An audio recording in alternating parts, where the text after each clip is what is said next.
피해 제국 러시아. 러시아의 주인은 절대 권력을 행사했다. 마음대로 전쟁을 하고 사상을 통제하고 사회를 바꿨다. 그 큰 나라가 주인인 자르 한 사람의 나라였다. 계몽시대를 맞아 전 세계에서 자유를 향한 혁명이 일어났지만 러시아에서는 민중의 자유를 위한 그 어떤 변화도 철저히 억압당했다.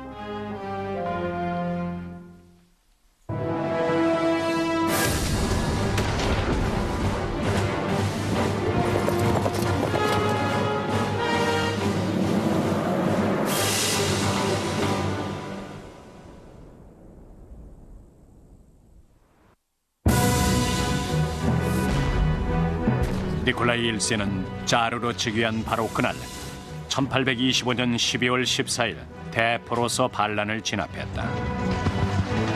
군 내부의 반란 그룹 12월 당원 즉 데카브리스트들이 새 헌법 제정을 요구하며 자르의 절대 권력에 도전하자 오만한 반란군에게 자르의 힘을 보여준 것이다. 12월 당에 반란을 분쇄하긴 했지만 그는 겁이 났습니다.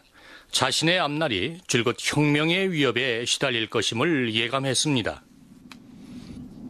니콜라이는 반란에 가담한 장교와 사병을 시베리아로 유배시키고 핵심 간부들은 교수형에 처했다. 니콜라이 치하에서는 그의 말 하나하나가 공식 칙령이었다. 그가 한 번 선언하면 이의 제기가 불가능했다. 나는 백성을 다스림에 있어서 신으로부터 위임받은 왕이 다스리는 것보다 나은 제도는 있을 수 없다고 생각한다. 러시아 제국에서는 정치 그 자체가 불법이었죠. 합법적인 정당이 있을 수 없고 자신의 정치적 사상을 발표하거나 토론하면 불법이고 범죄였습니다. 정치가는 전혀 존재할 수가 없었어요.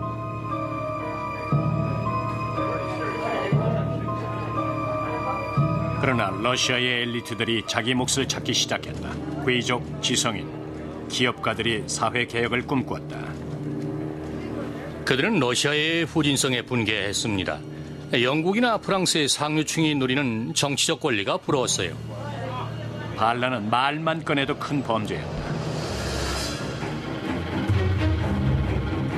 비밀 경찰은 유배와 처형으로 자르의 의지를 실행했다. 그런 가운데도 감히 인간의 존엄과 자유를 공개적으로 주장한 사람이 있었다. 러시아의 위대한 시인 알렉산드르 푸시킨이었다. 무거운 사슬이여 풀려라. 감옥이여 내 말에 열려라. 문 앞에 자유가 와 있다. 형제들이 그대에게 칼을 돌려주리라. 표현의 자유가 없었던 나라에서 알렉산드르 푸시킨은 국가적 영웅이었다. 그러나 1837년 1월 27일 러시아 민중의 반란을 촉구하던 그는 죽음의 약속을 지켜야 했다. 푸시킨은 그날 근위대 장교와 결투를 했다. 근위대 장교가 푸시킨의 아내와 불장난을 했고 푸시킨은 이를 묵과할 수 없었다. 자르의 나라에서 남자의 명예는 목숨보다 소중했다.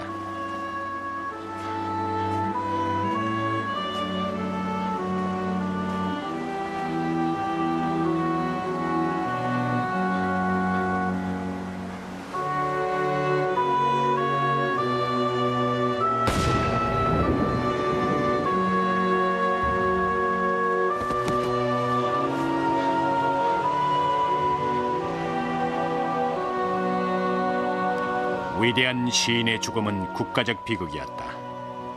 그러나 훗날에 닥칠 비극의 소용돌이에 비하면 그저 피 한 방울에 불과했다. 러시아 안에서는 정치적 변혁이 극도로 억압됐지만 바깥에서는 구제도가 이미 사라진 상태였다. 서유럽에서는 산업혁명이 한창이었으며 민족주의, 사회주의, 민주주의가 꽃피고 있었다.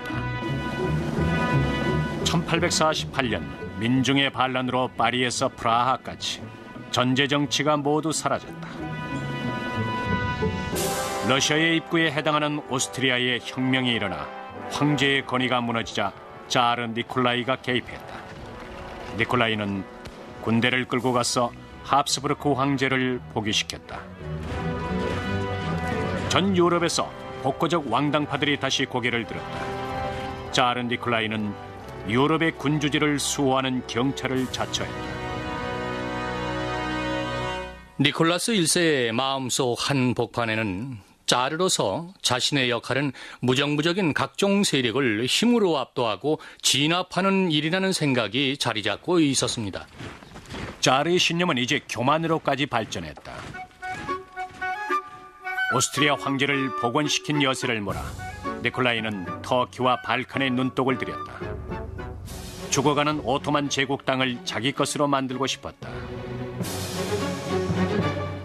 1853년 자르의 군대가 터키령 발칸과 흑해 연안을 공격했다. 러시아가 오토만 제국을 공격하자 런던과 파리에서 이를 경계했다. 영국과 프랑스는 서둘러 터키를 도왔다. 이것이 크림 전쟁이다. 이 전쟁으로 러시아는 서유럽의 힘을 제대로 깨닫게 된다. 크림 전쟁에서 유럽은 러시아가 생각했던 것만큼 강력하지는 않다는 것을 알게 했습니다. 영국과 프랑스는 산업혁명의 신기술을 전쟁에 투입했습니다. 전기선, 소총병, 철도가 그 예지요. 그에 비해서 러시아는 전 근대적인 옛날 기술을 가지고 싸웠습니다. 빈약한 장비, 부실한 식사에다 화력도 열세고 작전에서도 허를 찔려 무적 니콜라이의 군대가 참패했다. 러시아 군대는 참호 속에 갇혀 진원 싸움만 계속했다. 나폴레옹을 이긴 나라이기 때문에 러시아군은 자신의 실력 이상으로 과대평가받았던 거죠. 그러나 수십 년 지나는 동안에 러시아군은 그만큼 약체화됐다는 게 증명됐습니다. 러시아군은 과거의 명성에만 안주했던 거죠. 크림 전쟁 전에는 세계 최강의 군사력을 갖춘 나라로 간주됐지만 이제 러시아 군대는 노쇠하여 죽어가고 있었다. 크림 전쟁 패전은 일대 충격이었습니다. 끔찍한 수치로 생각됐죠. 끔찍한 수치요. 1885년 2월 얼마 전까지만 해도 그를 칭송하던 군주들이 등을 돌린 가운데 자르 니콜라이는 어느 날 차가운 빛 속에 군대를 사열했다. 이튿날 그는 폐렴에 걸렸고 일주일 후 사망했다.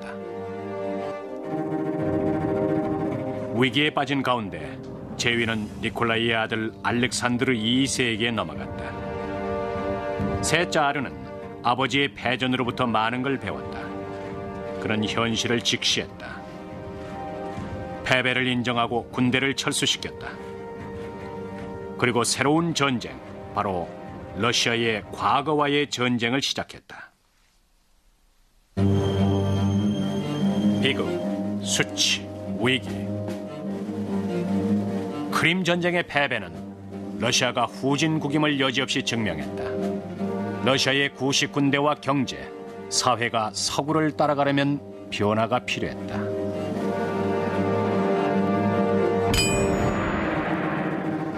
강철과 증기기관이 온 세계를 변화시켜도 러시아에서는 어떤 변화든 금지됐었다. 그러나 이제는 러시아도 달라졌다. 1855년 러시아의 새 자르로 등극한 알렉산드르 2세는 자신이 해야 할 일을 확실히 알았다. 그 무렵 서부와 중앙유럽의 산업혁명이 한창이었지만 러시아는 아직 잠잠한 상태였습니다. 이런 상황에서 유럽의 지도적 세력을 자처하면서 자신의 체제를 후진시키는 것은 있을 수 없는 일이지요. 그래서 러시아의 근본적인 개혁은 필연적 현상이었습니다. 즉위 초기에 알렉산드르는 12월 당원 반란자들을 사면시켰고 태형을 폐지했으며 배심원 제도를 도입했다. 또한 검열을 완화했고 신종산업을 육성했으며 흑해로 가는 철로를 건설했다. 그 중에서도 최대 업적은 러시아의 농노들을 수백 년간의 질곡에서 풀어준 것이다. 알렉산드르 2세는 노예제를 유지해서는 산업시대의 국제 경쟁력이 없음을 알았던 것이다. 자유주의, 사기업, 법치, 헌법의회 이러한 미래의 물결이 밀려왔고 알렉산드르는 이런 근대화의 물결과 농노제가 양립할 수 없음을 알았습니다. 보수적인 귀족들은 농노 해방을 반대했다. 농노가 없으면 귀족의 부가 사라지고 따라서 곧 러시아 경제가 몰락한다고 주장했다. 그러나 알렉산드르로서는 다른 대안이 없었다. 농노 해방은 오히려 군주제 유지에 도움이 됐습니다. 그가 한 유명한 연설이 있습니다. 우리가 위로부터 농노를 해방하지 않으면 그들이 아래로부터 스스로를 해방할 것이다. 미국의 에브람 링컨이 흑인 노예를 해방하기 2년 앞서 1861년 자르 알렉산드르는 농노 해방 선언에 서명했다. 우리는 숙제를 실천하기로 결정했다. 이 선언으로 농노는 농촌의 주민으로서 완전한 권리를 얻을 것이다. 처음에 농노 해방은 위대한 영단으로 환영받아 알렉산드르 2세는 해방자 자르라는 존칭을 얻었죠. 그는 죽을 때까지 이 존칭에 자존심을 느꼈다고 합니다. 그렇지만 얼마 안 가 사람들은 이 해방의 실질적 효과에 매우 실망했습니다. 농부들은 지주들로부터 비싼 값을 내고 땅을 사야 했고, 그래서 그들은 빚더미에 올라앉게 됐습니다. 자르는 농노를 해방시켜 주었지만 그들은 오히려 더 가난해졌다. 농업 생산이 감소했고 많은 사람들의 우려대로 러시아 경제가 붕괴하기 시작했다. 지하 혁명 세력은 급진적인 행동을 부르짖었다. 러시아의 식자층 중에서는 비록 소수지만 군주제와 사유재산제와 결혼제도를 폐기하자는 심각한 주장을 하는 집단이 생겨났습니다. 빅토리아 여왕 시절인 1860년대에 공산주의, 사회주의 그리고 자유연의 사상이 나왔다는 것은 대단히 급진적인 겁니다. 이런 사상가들이 자르의 반기를 든 건 당연하지요. 어떤 저들은 선거와 토지 국유화를, 어떤 저들은 자르의 피를 요구했다. 그들은 스스로를 나로드니아 볼야, 민중의 뜻이라고 불렀다. 이 용이 주도한 테러단의 지도자는 소피아 페로프스카야라는 여인이었다. 그 여자는 특권층 자녀로서 아버지가 상트페테르부르크 시장이니까 러시아 제국에서 가장 센 사람 중 하나였습니다. 그런데도 그 여자는 자르를 죽여야 한다는 급진주의자였습니다. 이건 러시아 역사의 역설을 보여주는 한 단면입니다. 특권층이 바로 그 특권을 분쇄하려는 혁명 세력을 만들어냈으니까요. 우리는 정부 안에서 가장 해로운 인물을 제거함으로써만 혁명이 성공할 수 있으며 투쟁에 승리할 수 있다고 믿는다. 자르의 피, 왕실 가문을 없애는 것만이 새로운 자유 러시아를 세우는 길이라고 소피아는 확신했다. 1879년 자살 특공대가 러시아의 지도적 진보주의자 알렉산드르 2세 암살 작전에 착수했다. 1879년 11월 자르를 태운 열차가 모스크바에 도착했다. 자르의 객차에서 폭탄이 터졌다. 그러나 알렉산드르는 다른 열차에 있었기 때문에 목숨을 건졌다. 1880년 2월 자르 가족이 만찬장으로 가던 중 겨울 궁전의 식당이 폭발했다. 수십 명의 하인과 근위병들이 죽거나 불구가 됐다. 진보와 개혁에 헌신했지만 알렉산드르 2세는 암살의 대상일 뿐이었다. 내가 야수인가? 그들은 왜 날 사냥하려고 드는 걸까? 누가 백악관에 들어가서 거기서 폭탄이 터져 13명이 죽었다고 생각을 해보세요. 그 사건이 주는 심리적 효과가 엄청나죠. 그 사건은 자르의 가족과 사회 그리고 여론에 미치는 영향이 대단했습니다. 알렉산드르가 온다는 소문이 나면 그곳은 행인도 구경꾼도 다 사라진 텅 빈 장소가 됐다. 암살과 테러 위협에도 불구하고 자르는 개혁을 계속 추진했다. 그는 새 입법부 계획을 발표했다. 러시아 역사상 처음으로 자르가 자신의 권력을 나눠주기로 한 것이다. 1881년 3월 1일 일요일, 자르 알렉산드르 2세는 이틀 후인 화요일 아침부터 입법부의 권력을 나눠주어 권력의 균형을 맞추기로 결정했다. 다시 말해 의회주의를 도입한 것이다. 그러나 테러 집단 나로드나야 볼랴가 볼 때 개혁은 자르가 죽어야만 가능했다. 소피아 페로프스카야와 그 개혁 세력은 일요일 오후 알렉산드르의 나들이 마차를 급습했다.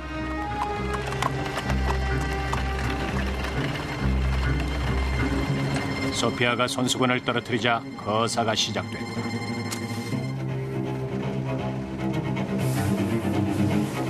하나의 자살 특공대로는 실패 확률이 컸기 때문에 소피아는 4팀을 준비했다.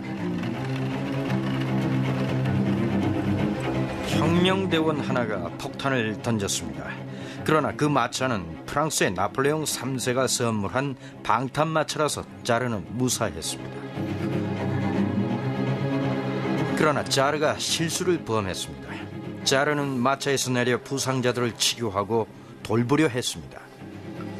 그때 두 번째 대원이 두 번째 폭탄을 던졌어요.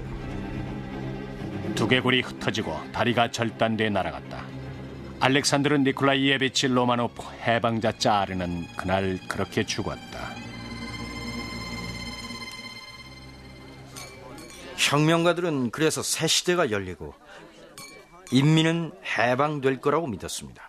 그들은 진짜 그렇게 믿었지만 실제 상황은 정반대로 진행됐습니다. 뒤이은 자르가 복수를 시작한 것이다. 피살된 자르의 아들인 알렉산드르 3세는 소피아와 공범들을 색출하여 교수형에 처했다. 아들은 러시아 건축의 대가를 불러 아버지가 암살된 현장에 교회를 짓게 했다. 피 흘린 구세주의 교회. 그러나 권력을 입법부와 나누려 했던 해방자 자르의 빛나는 결단은 없던 일이 되어버렸다. 새 자르 알렉산드르 3세 치하에서 개혁은 사라졌다. 그는 1881년부터 시작하여 유럽의 다른 나라들에서 진행 중이던 정치, 경제, 사회, 기타 모든 분야의 개혁을 중단시켰습니다.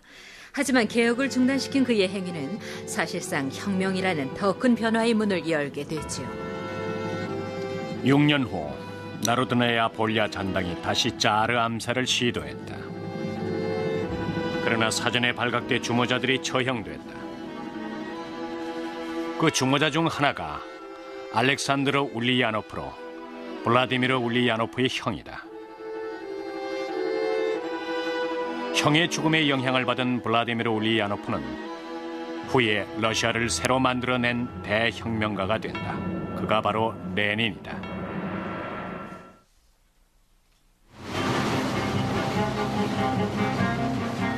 (1894년에) 러시아는 종잡을 수 없는 미래를 향하여 달리고 있었다. 러시아는 30년 동안 5만 킬로미터에 달하는 철도를 건설했다. 이것은 어느 나라에도 없는 기록이다.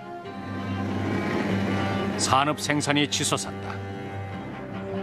공장이 농부들의 새로운 일터가 됐다. 시골 마을들이 번성하는 도시로 변했다. 러시아가 산업화됨에 따라 대도시를 중심으로 노동자 계급이 나타났습니다. 특히 모스크바, 상트페테르부르크, 키예프 등에서 그랬습니다. 그리고 그와 동시에 공산주의자들이 그 계급 속으로 파고들었습니다. 수도 상트페테르부르크는 수백만으로 인구가 늘었다. 젊은 급진주의자 변호사인 블라디미르 일리치 울리야노프, 즉 레닌도 이곳 시민이었다. 다른 혁명가들과 마찬가지로 블라디미르 울리야노프 역시 교육받은 엘리트 집안 출신으로 지방교육청 장학관의 아들이었다. 블라디미르는 형이 혁명가로 처형되자 그 뒤를 이어 투사가 됐다. 1893년 그는 상트페테르부르크로 가서 사회주의 노동당을 조직했다. 아주 결정적인 시기에 간 것이다. 그 무렵은 13년간의 정치적 억압과 경제적 팽창으로 일관됐던 자르 알렉산드르 3세의 통치가 절정에 이른 시기였다. 이듬해 알렉산드르 3세가 죽고 26살 난 아들 니콜라이 알렉산드로비치 로마노프가 뒤를 이었다. 어린 시절부터 니콜라이는 정치나 권력에 별로 관심이 없었다. 반동적이던 그의 아버지는 물론 가정교사들도 그에게 근대 산업사회의 실상을 제대로 교육하지 않았다. 니콜라이 2세는 자르가 될 마음이 없던 사람입니다. 주위의 반응도 그랬습니다. 주위 사람들도 그가 자르가 될 준비를 갖춘 사람이 아니라고 보았습니다. 세계에서 가장 큰 제국의 지배자라는 지위에 두려움을 느낀 니콜라이 2세는 젊은 독일 왕녀 헤세 가문의 알렉스 빅토리아 헬레나를 약혼자로 맞이했다. 이 처녀는 영국 빅토리아 여왕의 손녀로 그녀 역시 남편만큼이나 대권 행사에 관심이 없었다. 몹시 수줍음을 타서 모임에서도 조용히 장갑이나 매만졌죠. 아련받는 걸 싫어했습니다. 그저 은둔만 좋아했죠. 이런 태도는 오히려 그녀가 러시아 인민의 고통을 모른 채 한다는 인상을 줬습니다. 교만하고 동정심 없는 독일 여자로 여겨졌습니다. 아버지에 대한 공식 애도 기간임에도 불구하고 니콜라이는 결혼을 서둘렀다. 알렉산드라로 이름을 바꾼 이 독일 여자에 대해 사람들은 관 뒤에서 새 황후가 나타났다고 수군거렸다. 니콜라이는 자르와 백성 간의 단결을 기약하는 현란한 즉위식을 거행했다. 그러나 이 화려한 행사는 오히려 니콜라이와 백성들 간의 틈을 벌려놓았다. 30년에 걸친 강요된 산업화로 인해 러시아의 노동계급은 그 어느 때보다도 가난해졌다. 공장, 광산, 농장, 어딜 가나 불안감이 감돌았다. 게다가 레닌 같은 급진주의자들이 불안을 부채질했다. 그들은 공산주의를 선동하며 혁명세포를 조직했다. 1895년 자르의 경찰이 그들을 반격했다. 레닌은 체포되고 기소돼 시베리아로 유배당했다. 석방된 후 레닌은 러시아를 떠나 서유럽으로 망명했다. 그는 그곳에 머물면서 러시아의 공산주의 혁명의 불꽃을 피웠다. 그러나 자르 니콜라이는 백성들의 고통과 불만이 폭발 일보 직전임을 전혀 몰랐다. 그가 러시아 최고 지도자로서 취한 조치는 오히려 불난데 부채질한 꼴이 됐다. 니콜라이는 태평양 연안의 중국과 한국에서 새로운 영토를 획득하려 했다. 그러나 그의 원대한 제국주의적 계획은 신흥 제국 일본과 충돌하고 만다. 러시아의 진출에 경각심을 느낀 떠오르는 태양 일본은 전쟁을 일으켰다. 건설된 지 얼마 안 되는 시베리아 횡단 철도가 자르의 군대를 실어 날랐다. 그러나 일본군 특유의 전술과 기관총은 엄청난 러시아군을 죽게 만들었다. 군사력을 보강하기 위해 니콜라이는 300척의 해군 함대를 동해로 파견했다. 이것은 장장 32,000km의 머나먼 항해였다.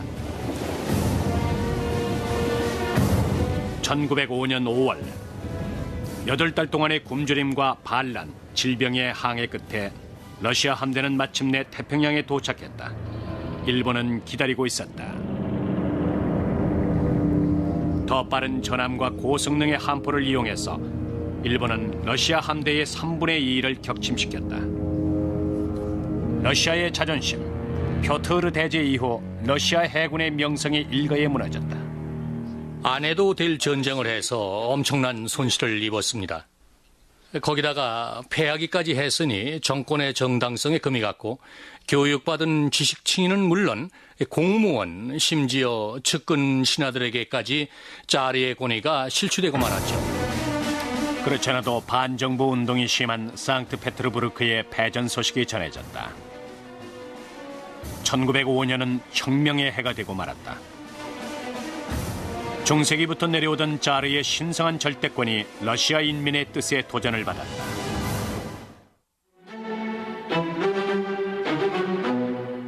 1904년 8월 니콜라이와 알렉산드라는 드디어 황태자의 탄생을 자축했다.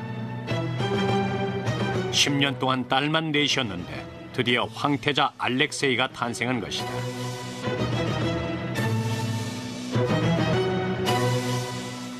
(20세기에) 들어와서 러시아의 왕손이 됐다는 것은 축복이지만 저주이기도 했다. 호서스런 생활은 축복이지만 역사적으로 보면 그것은 저주였다. 어쨌건 자르 니콜라이와 황후 알렉산드라는 드디어 단란한 일가를 이루었다.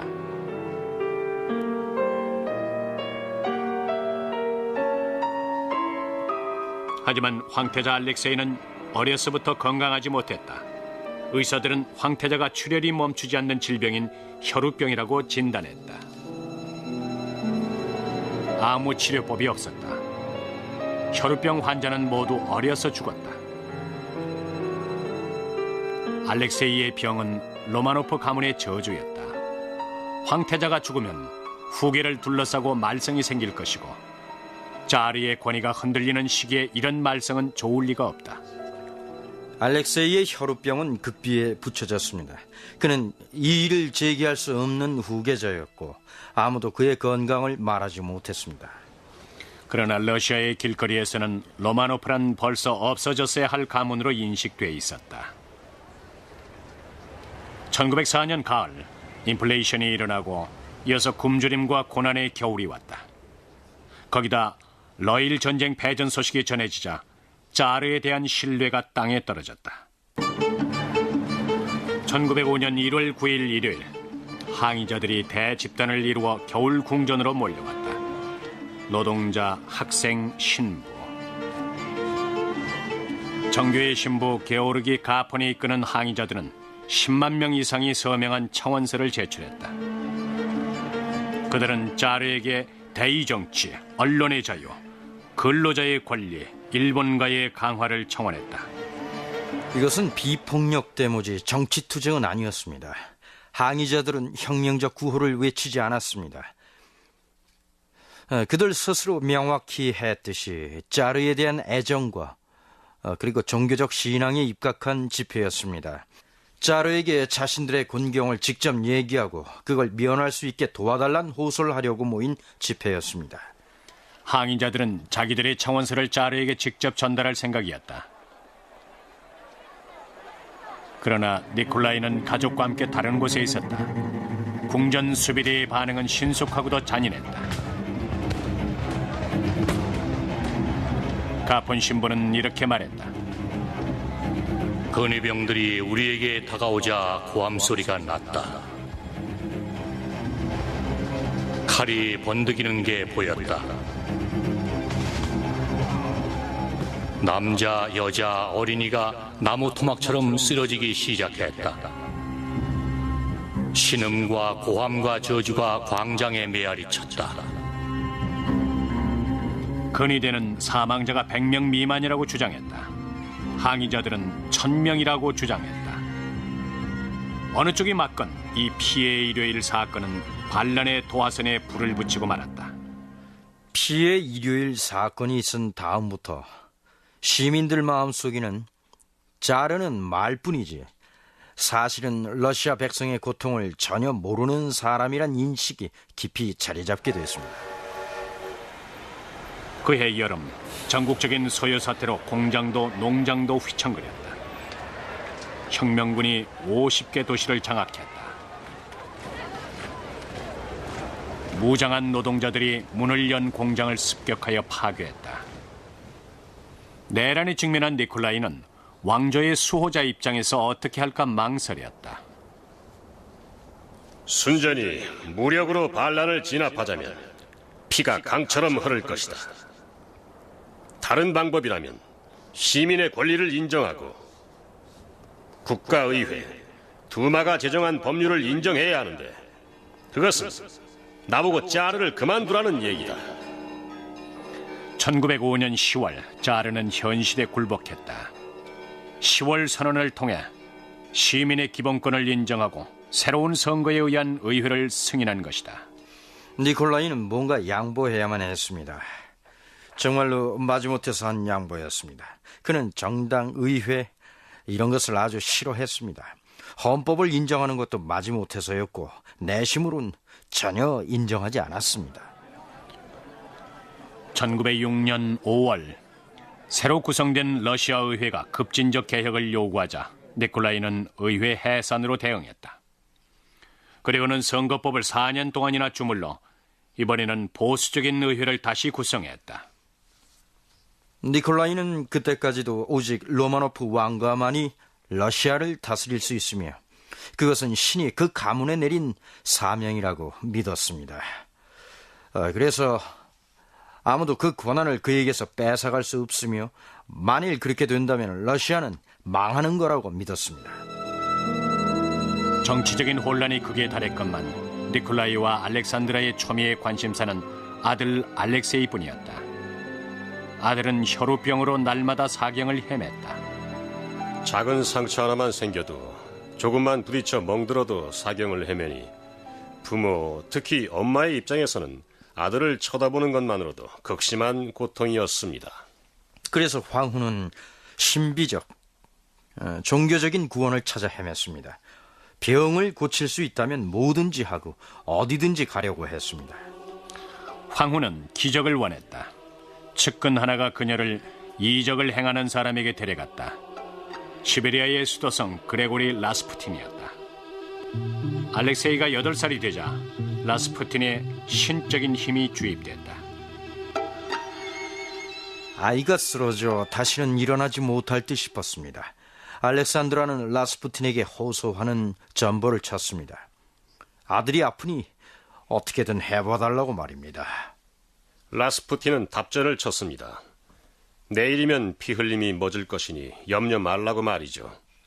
그런데 정말로 황태자가 출혈을 멈췄습니다. 그날부터 라스푸틴은 알렉산드라에겐 신 같은 존재였습니다.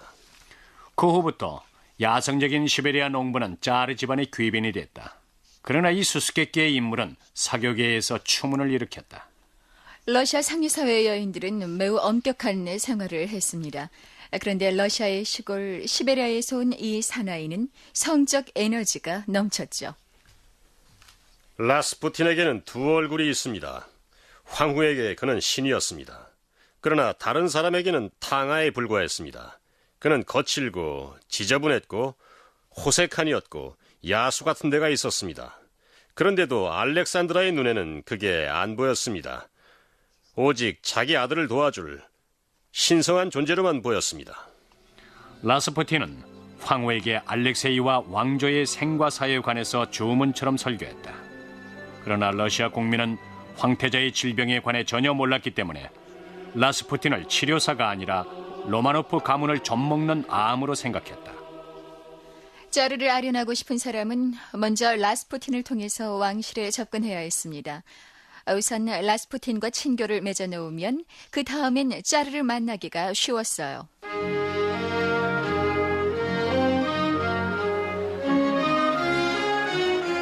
(1913년에) 제국은 유럽에서 가장 오래 계속된 왕조인 로마노프 왕조 300년을 축하하는 연회를 열었다. 그러나 짜르의 권위는 이미 쇠퇴의 일로에 있었다. 니콜라이는 러시아 사회의 어느 집단 할 것 없이 모두가 독재에 반대하고 있음을 알고 있었습니다. 농부계층도 중산층도 모두 짜르에게 등을 돌린 상태였습니다. 측근 장관들이 그에게 의회를 좀 더 존중하라고 진언했지만 도리어 그런 장관은 해임되어 쫓겨나곤 했습니다. 1914년 여름 짜르의 권위가 마지막 시험대에 올랐다. 유럽이 폭발한 것이다. 제1차 세계대전, 러시아는 오스트리아, 헝가리와 세르비아에서 충돌했다. 그러자 며칠 후 독일, 영국, 터키, 프랑스 등 유럽의 모든 나라가 전쟁의 폭풍에 휘말렸다. 잠시나마 러시아를 갈갈이 찢어놓던 갈등이 사라졌다. 급진주의자건 왕당파건 노동자건 귀족이건 과거 러시아인이 그러했듯이 하나가 돼 싸웠다. 자원자들이 쇄도해서 러시아군은 1,500만으로 늘어났다.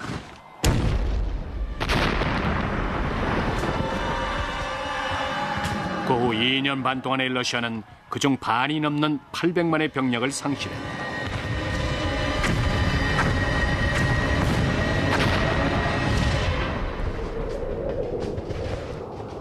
부상당하거나 포로로 잡히거나 전사했다.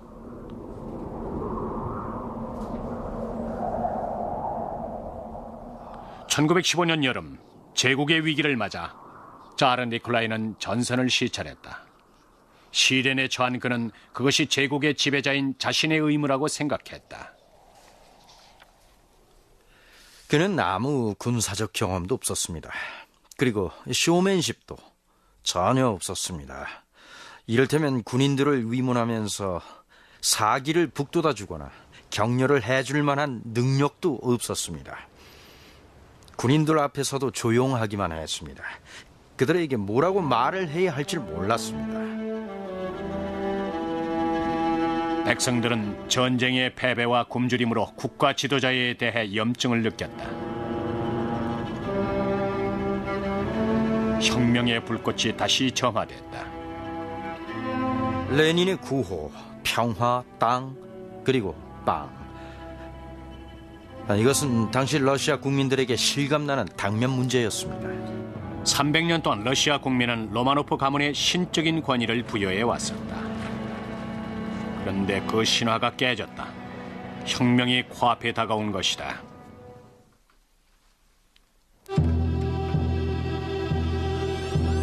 (1916년 12월) 어느 어두운 밤, 악명 높은 시베리아의 신비스런 인물 그레고리 라스푸틴이 파티장 밖으로 비틀거리며 나왔다.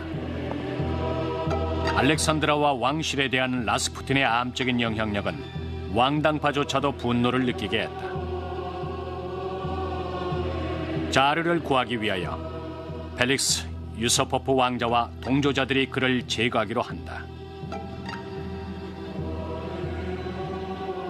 유서포프는 라스푸틴을 궁전한 자신의 방에서 열린 심야 만찬에 초대했다. 그래가지고 독약을 넣은 포도주를 마시게 한 거죠. 5명을 죽일 만한 충분한 양이었다고 합니다.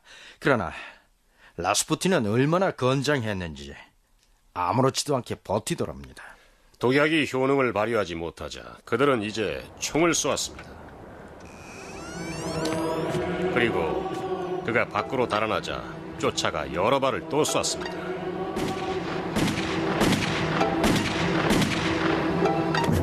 그는 상상할 수 없을 정도로 강인했습니다.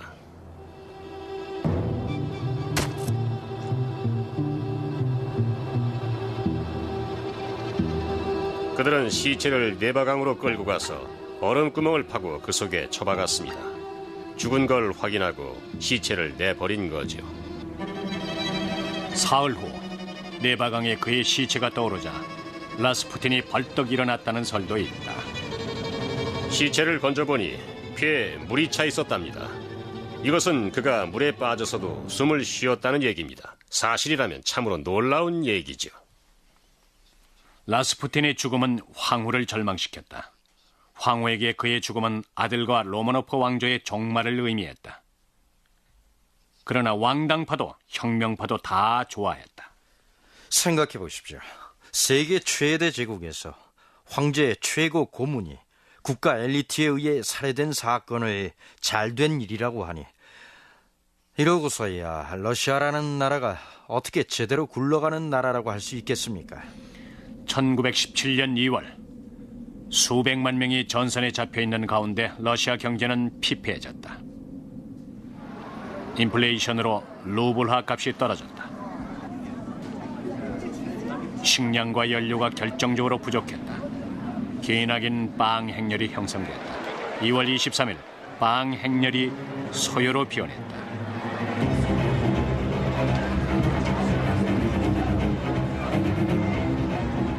제국의 종말 2월 혁명이 시작됐다. 군대도 경찰도 지식인도 니콜라이를 지지하지 않았습니다. 군대와 경찰이 지지하지 않으면 정권은 유지될 수가 없죠. 군대가 자르의 수호를 포기하자 도시의 무정부주의자들이 활개치기 시작했다.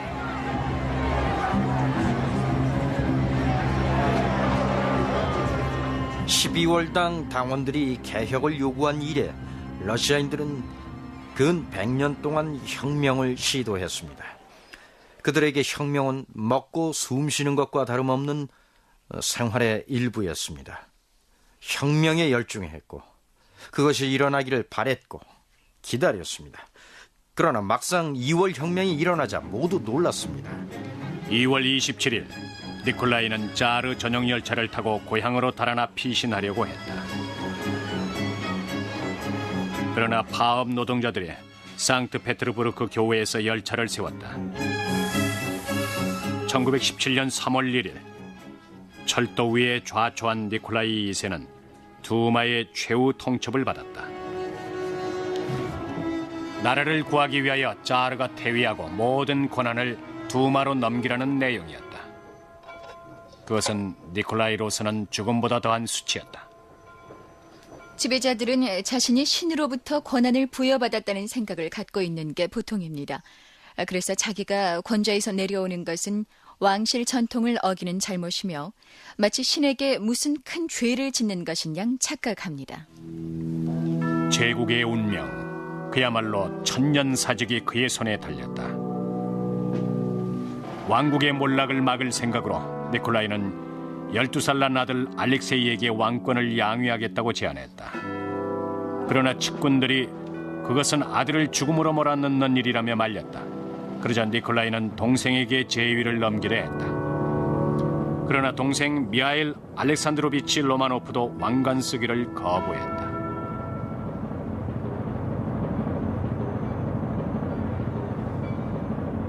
이렇게 해서 300년 만에 유럽 역사상 마지막 절대 군주인 로마노프 왕조는 몰락했다.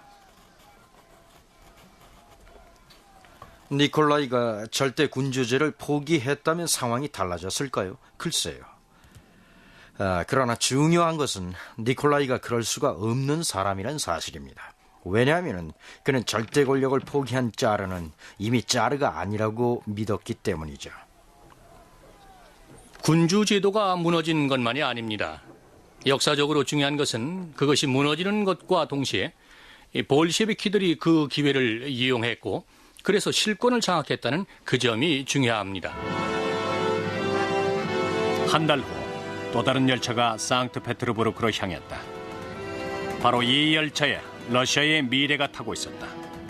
노동자 천국을 예언했던 레닌이 20년간의 유배 생활을 끝내고 돌아온 것이다. 그해 10월 레닌의 볼셰비키 당은 두마를 위압했다. 2월 혁명이 10월 혁명에 무너진 것이다. 1917년 2월 혁명과 10월 혁명. 러시아인들은 혁명과 쿠데타라는 내란을 겪어야 했다. 1917년 2월 혁명이 일어난 후 사람들은 대부분 군부의 우위 쿠데타는 예상했어도 볼셰비키의 좌익 쿠데타는 전혀 예상 못했었습니다. 한편 전 황제 니콜라이와 그의 가족은 궁전에 연금된 상태로 있었다. 한때 모든 장교들의 선망의 대상이던 그의 딸들 올가, 타티니아, 마리아, 아나스타시아는 소박하게 사는 법을 배워야 했다. 황태자 알렉세이는 부모 곁에 머물렀다. 러시아를 통치하던 가문이 이제는 정치투쟁의 저당물이 되어버렸다. 볼셰비키 당은 짜르 일가를 마치 농로 다루듯 시베리아로 유배시켰다. 1818년 7월 니콜라이와 그의 가족은 우랄 산맥에 있는 평범한 집에 연금됐다. 얼마 후 모스크바의 레닌으로부터 새로운 명령이 내려왔다. 한밤에 잠을 깬 짜르와 그의 가족들은 새로운 곳으로 이사를 가게 됐다. 이제는 갑작스런 여행에 익숙해진 그들이다. 딸들은 다이아몬드와 에메랄드, 진주 등 로마노프 가문의 부로 장식된 옷을 입었다. 출발 전에 지하실에서 기념사진을 찍으라는 명령이었다.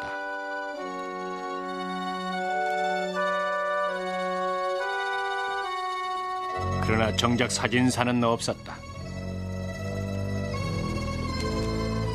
붉은 군대 병사들이 레닌의 새 정부로부터 내려온 사형 선고를 읽었다.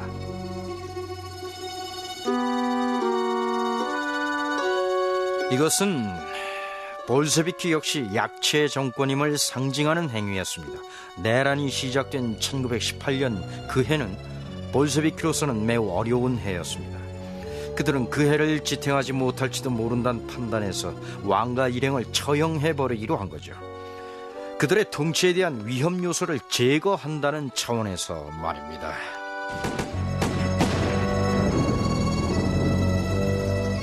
피로 물든 시체들은 약품에 적셔진 후 화장됐다.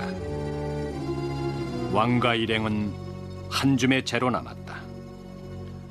왕가 일행은 살아남거나 되살아나서는 안 됐다. 새로운 러시아를 위해서 잔인한 청소도 불사한 것이다. 레닌은 빛나는 미래를 주장했다. 그러나 러시아의 새 지도자가 그의 권력을 강화할수록 집권 공산당은 왕년의 짜르를 닮아갔다. 예카테리나 여제가 그랬듯이 그들은 쿠데타로 집권했으며 새로운 체제를 합법하기 위하여 짜르를 죽여 없앴다. 이반 4세가 그랬듯이 그들은 국민을 지배하기 위하여 테러와 유배를 일삼았다. 표트르 대제가 그랬듯이 그들은 끝없이 급진적 개혁을 꿈꾸고 시도했다. 하지만 러시아 제국은 훨씬 빛나는 또 하나의 유산을 남겼다. 온 러시아인들이 아끼는 유산. 위대한 성취의 기념비들, 끈질긴 애국심, 이 나라의 역사적 동질성을 유지시키는 정교의 신앙. 이제 소비에트 연방이 몰락한 지 여러 해가 흘러 러시아는 역사의 새 장에 들어섰다. 뿌리 깊은 자존심과 뿌리 깊은 모순의 나라. 2000년 러시아 정교회는 한 러시아 가족을 새로운 성자로 시성했다. 딸 넷과 아들 하나, 그리고 그들의 어머니 알렉산드라. 아버지 니콜라이 알렉산드로비치 로마노프. 러시아 정교회가 러시아의 마지막 짜르 일가족을 성자로 받던 것이다.